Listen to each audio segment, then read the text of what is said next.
আয়েশা, কখন তুমি আমার উপর রেগে থাকো আর কখন খুশি থাকো সবটাই কিন্তু আমি টের পাই। মজান আয়েশা অবাক হলেন, কি করে টের পান? বিষ্ণু বলেন, যখন তুমি আমার উপর খুশি থাকো তখন দোয়ার সময় বলো লা ওয়া রাব্বি মুহাম্মদ, তুমি বলো হে মুহাম্মদের রব আল্লাহ, মদিনার উপর রহম করেন, আমাদেরকে ক্ষমা করেন, হে মুহাম্মদের রব আমাদের ক্ষমা করেন, এইভাবে দোয়া করো। আর যখন তুমি রেগে থাকো তখন আমার নামটা মুখ দিয়ে নিতে চাও না,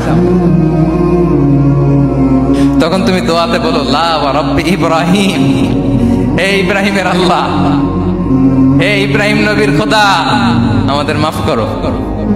তখন তুমি আমার নাম নাও না, কৌশলে আমার নামটা বাদ দাও। আমাদের আয়েশা বলেন, ইয়া রাসূলুল্লাহ মা আহজুরু ইল্লা ইসমাক, নবী হে আমি তো আপনার নামটাই শুধু মুখ থেকে বাদ দেই, আমার হৃদয় থেকে তো কখনো আপনারে বাদ দিতে পারি না। এটা ঠিক, তখন রেগে থাকি আপনার নামটা মুখে নেই না, কিন্তু হৃদয় থেকে তো আপনাকে সরাতে পারি না। সুবহানাল্লাহ।